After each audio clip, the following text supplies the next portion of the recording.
We human people are so fallen, and we've been so fallen for so long that we actually think that we are the measure of what it means to be human. It's striking. We say things like to err is human.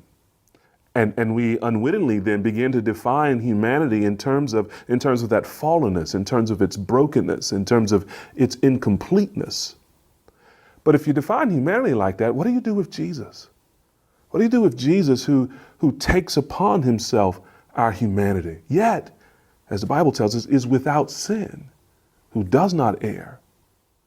You see, what we get in Jesus and why it's necessary that he become human, what we see in him is true humanity.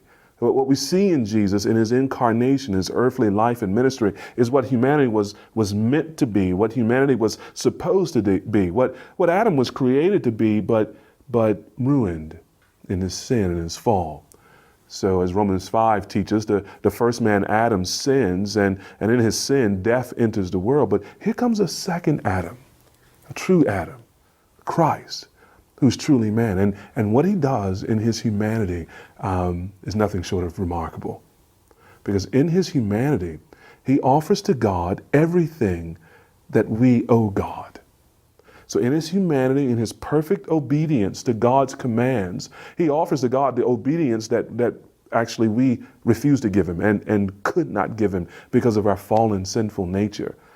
And so it's absolutely essential that we see in Christ his perfect righteousness, because he's supplying that righteousness on our behalf. All the righteousness we will ever need is in the Son of God, who took upon himself our flesh, our likeness, our human nature. But not only does he positively supply the righteousness, but on the cross, there our Savior dies. And he pays now the penalty that humanity owed. He dies in our place. We owe God not only righteousness, but now because we didn't supply that righteousness, we owe God our lives, our death, our blood. And Christ takes our place. And he supplies to God the sacrifice in our behalf that satisfies God's demands for righteousness and his righteous determination to punish sin. And so in order to be for us a perfect high priest, in order to be for us a perfect offering, he had to be one with us.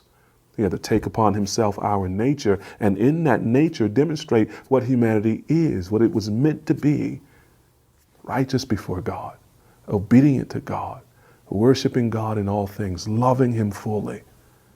And he also demonstrates what humanity owes, and when he pays the penalty on Calvary's cross for our sin. And so to be that high priest, a perfect high priest, who also now sympathizes with us, knows our suffering, knows our failures, knows our troubles, knows it intimately because he experienced it in our flesh.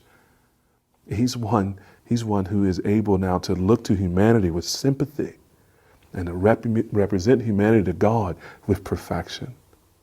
And so it was necessary that he be made like us in every way.